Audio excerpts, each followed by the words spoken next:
Như tiêu đề video mà mình nghĩ chắc là mình sẽ không thay đổi được ha, là hôm nay một người avoidant attachment, nghĩa là một người tiếng Việt là gì ta? Ừm, Gắn bó kiểu tránh né, sẽ ngồi đây và kể cho các bạn kiểu người gắn bó tránh né là như thế nào. Không lý thuyết, không, dĩ nhiên sẽ phải có lý thuyết, nhưng mà lý thuyết mình học được và mình sẽ kể mình có biểu hiện như thế nào để bạn, nếu các bạn nghĩ bạn là kiểu người đó thì bạn có thể thông qua video này để xác nhận xem mình có phải không, và nhớ nghiên cứu thêm lý thuyết nha. Hoặc nếu bạn thấy xung quanh bạn đang có những người biểu hiện như thế này thì bạn có thể xác định được một cách khá chắc chắn rằng họ chính là kiểu gắn bó tránh né, avoidant attachment. Nào, let's go. Mình sẽ cố gắng đi qua rất nhanh lý thuyết nhưng không bỏ sót những chi tiết quan trọng. Đầu tiên, lý thuyết, thuyết gắn bó. Attachment Được theory. sáng tạo đầu tiên bởi Bowie. Hy vọng phát âm đúng. Nếu không mình sẽ chèn Google vào đây. Nói dễ thành dễ hiểu, đơn giản là cái việc mà mối quan hệ giữa bạn và bố mẹ thời khi còn nhỏ trong thời ở của chúng ta thì sẽ ảnh hưởng nên kiểu người gắn bó của chúng ta khi trưởng thành. Lý thuyết được sáng dựng bởi Bowlby nhưng sau đó theo dòng lịch sử đã được phát triển lên tương đối nhiều thành một mô hình mình nghĩ là tương đối hoàn thiện như ngày nay mà chúng ta biết, hoặc có thể hoàn thiện hơn nữa mà chúng ta hy vọng chúng ta có thể sống đến lúc đó để biết được. Theo Bowlby có 3 kiểu gắn bó, đó là Avoidant kiểu attachment. tránh né, Anxious là gắn bó attachment. kiểu lo âu, và Secure gắn bó kiểu an attachment. toàn. Sau đó các nhà tâm lý học tiếp theo đã phát triển lý thuyết và thêm một loại thứ tư nữa, có thể coi là mix giữa gắn bó kiểu lo âu và gắn bó kiểu tránh né, có cái tên gọi đó là avoidant fearful attachment, hoặc có một số nơi sẽ gọi khác như. Disorganized attachment. Và lại lướt nhanh qua qua lý thuyết mà mình sẽ nói rõ hơn ở một video khác. Nhưng mình không chắc là mình sẽ đăng video nào trước, nên nếu mình đã đăng rồi thì mình sẽ gắn link ở ở phần mô tả hoặc phần bình luận hoặc gặp cả hai. Nếu không thì hãy subscribe và bật thông báo nhé. Mở rộng từ lý thuyết của Bowlby, chúng ta sẽ không cố định thuộc duy nhất một kiểu gắn bó.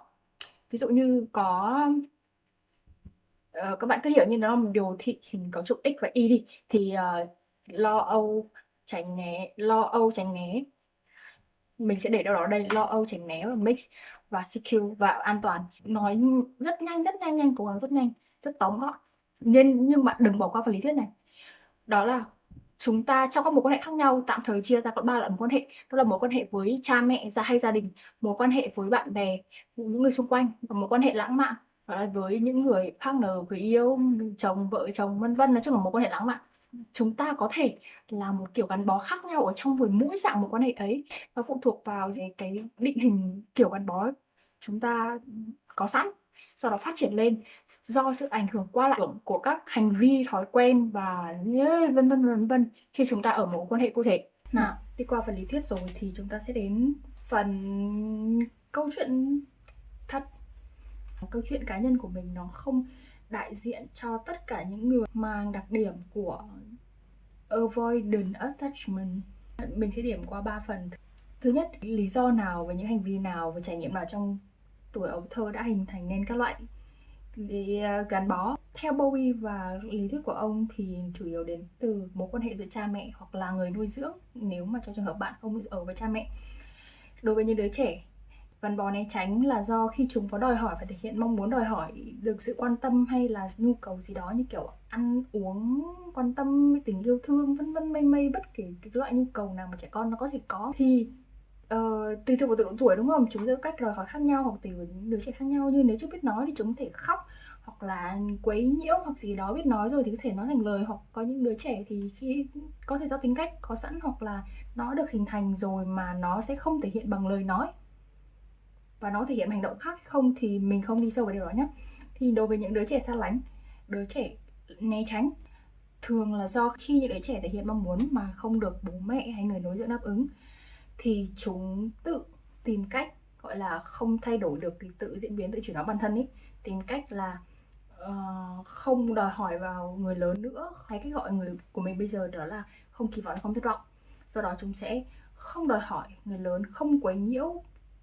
Chúng ta có thể thấy đấy là biểu hiện những trẻ khá là ngoan. Một đứa trẻ có vẻ ngoan và biết điều thì có rất nhiều nguyên nhân ở bên dưới. Nhưng với một con người khi đã xác định chắc chắn rằng là kiểu né tránh rồi thì nguyên nhân thường là do, đa phần là do, nhất là theo lý thuyết là do khi chúng đã bày tỏ các mong muốn, nhu cầu trong quá khứ và không đáp ứng lại, thế nên là chúng nó tự phải thay đổi, tự đáp ứng. Đó là chúng nó không đòi hỏi nữa thì chúng nó sẽ không bị thất vọng. Ok.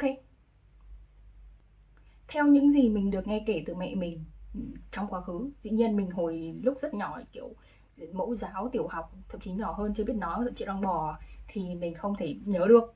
Nên là theo những lời mẹ mình kể thì mình cũng không phải dạng vừa đâu. Kiểu cũng khá là đòi hỏi và nếu khóc thì cả làng nghe thấy. Nhưng cách mẹ mình đối xử, theo mẹ mình kể là mẹ mình sẽ kệ mình, cứ kệ đi, trẻ con đòi hỏi sự quan tâm mà, sự chú ý mà, thế nên mình không quan tâm đến nó nữa, hay là thậm chí mẹ mình áp dụng cả người lớn nữa thì người ta sẽ chán và thôi. Thế nên là mẹ mình chọn cách đấy, trừ khi việc khóc được đòi hỏi của mình nó ảnh hưởng đến những người xung quanh, như kiểu hàng xóm, đồng nghiệp, hoặc những người xung quanh đấy, thì mẹ mình mới can thiệp bằng lời nói hoặc hành động. Bởi vì mình cũng là đứa con đầu ấy, nên là không biết mẹ mình học hỏi để điều đấy từ ai ấy. Cũng không biết là tính cách mình có thể vốn thế sẵn không, nhưng mà đây chỉ là một lời giải thích từ khi nhìn lại quá khứ thôi nhá, chứ cũng không thể nói hoàn toàn là cách dạy đó đúng hay sai và nó có phù hợp với bản thân mình không. Biết đâu thì tính cách mình nó đã sẵn thế và cái cách dạy đấy nó lại hiệu quả hơn cách ngược lại chẳng hạn. I don't know, cái đấy thì không rõ, nhưng mà chỉ chiếu lại thôi. Khi mình trưởng thành thì mình cũng có tư duy đó là không kỳ vọng thì sẽ không thất vọng.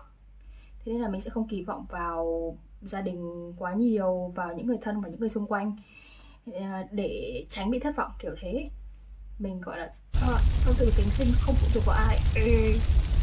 Và tôi sẽ ổn.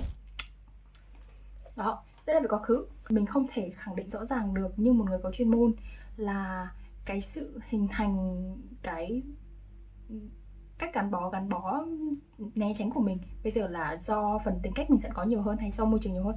Nhưng theo lý thuyết, và ít nhất trong trường hợp mình thì nó khớp, đó là cái cách cha mẹ, người nuôi dưỡng đáp ứng đối với nhu cầu của mình, với cái sự đòi hỏi nhu cầu của mình khi còn nhỏ, đó là lơ đi và không đáp ứng. Và kết quả hiện tại mình là một người gắn bó né tránh. Nhìn chung mình là một người gắn bó né tránh. Dĩ nhiên là có một sự khác nhẹ trong mối quan hệ của mình đối với bạn bè và các mối quan hệ tình cảm, nhưng đó là một câu chuyện rất khác, và nó cũng bị ảnh hưởng bởi đối phương nữa. Nhưng tự chung là về phần lớn mình là kiểu gắn bó né tránh, và trong mối quan hệ với gia đình mình rõ ràng là kiểu gắn bó né tránh, là hoàn toàn thuộc về cái vùng gắn bó né tránh ấy. Tiếp theo, đó là biểu hiện của những người gắn bó né tránh trong loại mối quan hệ khác nhau. Đầu tiên, đối với gia đình thì cũng như mình vừa kể, từ nhỏ cho đến tận bây giờ mình không đặt kỳ vọng nhiều về gia đình, hay cụ thể là mẹ mình.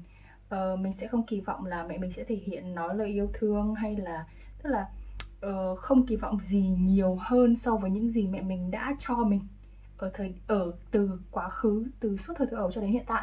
Mình cảm thấy rằng tốt nhất để không đau thương thì đừng so sánh bố mẹ mình với bố mẹ người khác. Nghĩa là khi mình mà nhận ra cái cách bố mẹ người khác thể hiện tình cảm hay là đáp ứng với con cái như thế nào thì mình có chút tủi thân.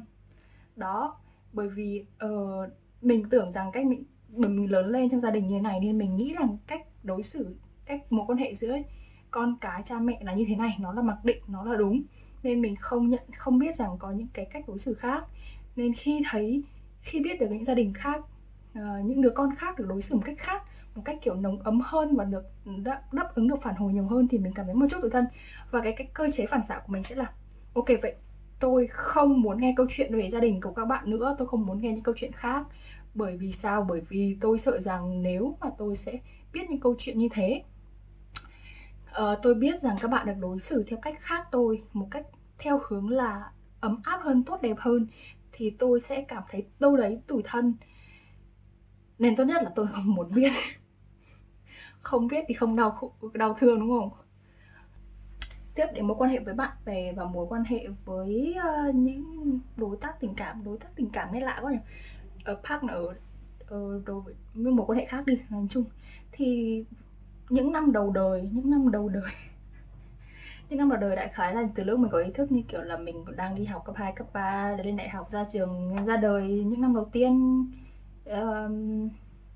ra đời, những tiếp xúc đầu tiên, và khi mình vẫn còn theo bản năng thì mình cũng đối với những mối quan hệ những người khác, mình sẽ không thích và không quen với sự thân mật, không quen với sự gần gũi, không quen với việc người ta gần gũi với nhau kể về mặt cơ thể lẫn mặt lời nói. Giải thích là đúng không nhỉ? Cái giống kiểu về mặt cơ thể nghĩa là không skinship, ôm ấp, thể hiện tình cảm bằng cách ôm ấp, động chạm, hay thể hiện tình cảm bằng lời nói rằng là tôi thích bạn, tôi yêu bạn, tao yêu mày, thích mày, kiểu thế kia, thương mày lắm, vân vân và mây mây, bởi vì đấy không phải là cách mình quen thuộc trong ở gia đình mình. Nên là mình không quen với điều đó, mình không làm những điều đó với người khác, và mình cũng không quen và thậm chí không thoải mái khi người khác làm điều đó với mình. Khi có mối quan hệ đi sâu hơn, ví dụ như là mối quan hệ từ bạn bình thường chẳng hạn cho đến bạn thân, hoặc là từ một người quen bình thường đến một người yêu, thì nếu mình nhận được tình cảm quá nhiều, hoặc là hãy cần nói cách khác là cách thể hiện tình cảm của người ta hơi nhiều hơn so với bình thường của mình sẽ cảm thấy khá là e ngại và sợ. Ngoài chuyện không quen thì mình cảm thấy rõ ràng là e ngại và sợ. E ngại thì dễ hiểu đúng không, kiểu bạn cho tôi từng đấy nhưng mà tôi chưa biết cách, hoặc là tôi không nghĩ rằng mình có thể cho bạn lại từng ấy, như cái cách bạn đã làm, là một dạng áp lực, và một dạng cũng là mình cũng thấy thiệt, mình thấy có lỗi với người ta nữa. Nhưng còn nữa là e sợ rằng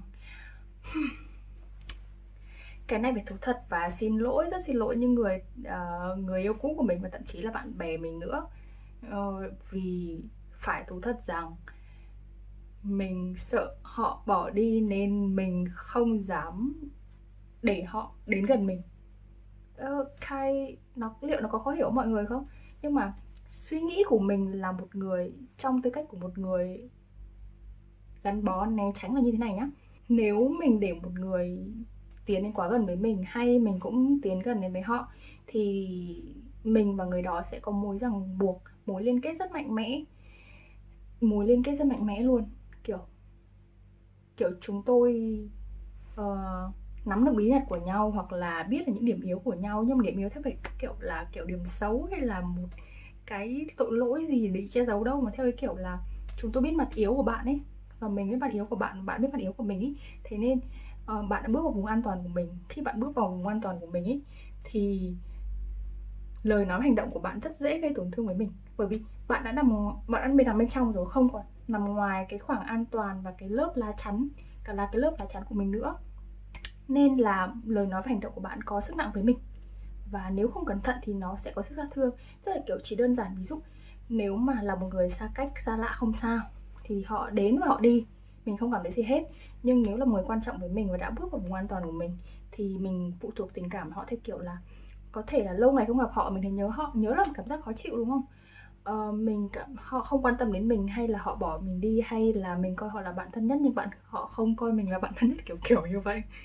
Thì đấy là một dạng tổn thương, một cảm giác khó chịu đối với mình, cảm giác không thoải mái nhá.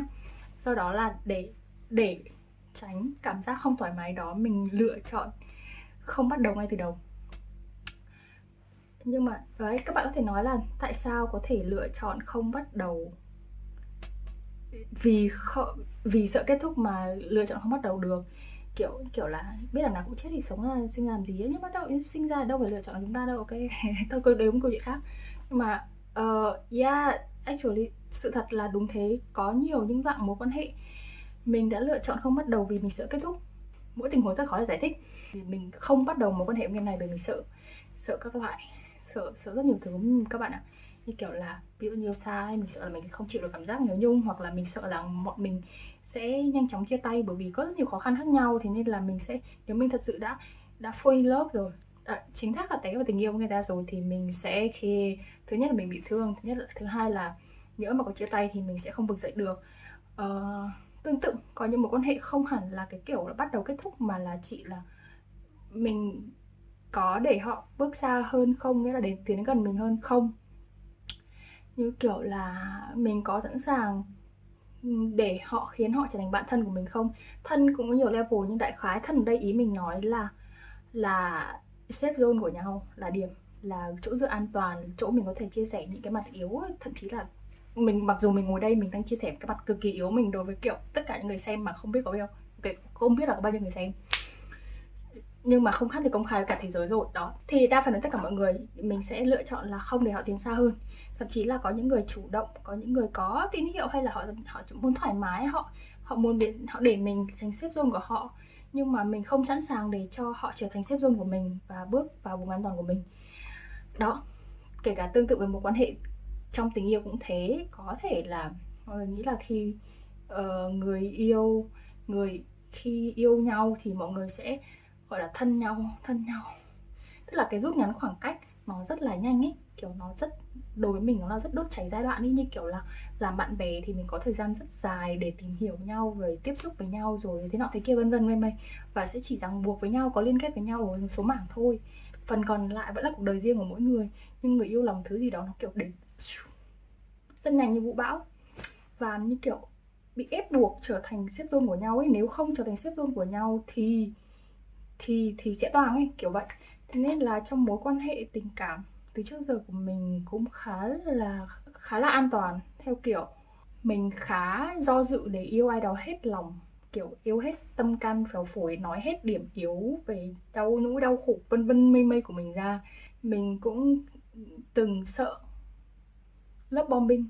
Love bombing là một khái niệm mà kiểu khi một người thể hiện quá nhiều, tức là rất nhiều hành động về yêu đương cảm xúc, các bạn có thể search trên mạng, nhưng mà đại khái là mình nghĩ là trong trường hợp đấy của mình thì nó đối với đa phần mọi người thì không được tính là love bombing, nhưng đối với mình là cảm giác như bị love bombing, thế nên là mình càng sợ. Mình biết vấn đề của mình ở đấy, nên là sau một chuỗi thời gian đấu tranh thì mình cũng cố gắng vượt qua nó, nhưng ok, vượt qua nó rồi, nhưng mà chuyện cũng cuối cùng chia tay thôi. Tổng kết lại những rào cản của một người gắn bó kiểu né tránh trong một quan hệ, đó là họ sợ những sự thân mật, họ né tránh những sự thân mật bởi vì họ sợ nhiều thứ. Đầu tiên là họ đã quen với việc là thiếu thốn sự thân mật, gần gũi, khoảng cách, nên họ giữ một khoảng cách an toàn cho mình, bản thân mình, bởi vậy chính họ, do đó họ thường né tránh những cơ hội, những nhu cầu của người khác, và thậm chí cả nhu cầu của bản thân.